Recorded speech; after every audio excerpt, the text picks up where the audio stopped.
मला वाटतं काँग्रेस मुक्तचा नारा दिला जात आहे। हा जो विषय आहे हा पूर्णपणे आमचे मित्रपक्ष भारतीय जनता पार्टीचा आहे। आपण जे आहे त्यांना हा प्रश्न जर विचारला तर ते चांगल्या प्रकारे उत्तर जे आहे ते देऊ शकतील। भारतीय जनता पार्टी आणि शिवसेना ही युती जी आहे गेल्या अनेक वर्षापासून आहे आणि ही युती केंद्रामध्ये आहे, ही युती राज्यामध्ये आणि युती महानगरपालिकेमध्ये सुद्धा आहे आणि ही युती अशीच जी आहे ती अबाधित राहिली पाहिजे असं शिवसेनेचं असेल किंवा भारतीय जनता पार्टीच्या कार्यकर्त्यांचं असेल हे नेहमीच आहे। तर मला वाटतं अशा परिस्थितीमध्ये शिवसेना गेले अनेक वर्ष जे आहे अंबरनाथमध्ये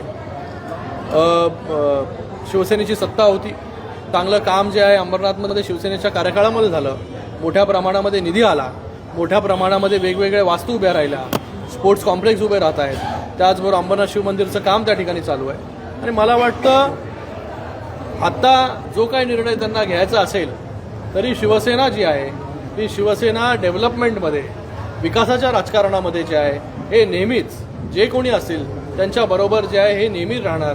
तिथे राजकारण करायला राजकारण आम्ही करणार नाही, विरोध करायला विरोध करणार नाही। तर मला वाटतं तो तुमचा प्रश्न जो आहे हा बाबा कोणाबरोबर कोणी युती केली हा तुम्ही त्यांना जाऊन जर विचारला तर ते चांगल्या प्रकारे उत्तर देतील। Thank you sir.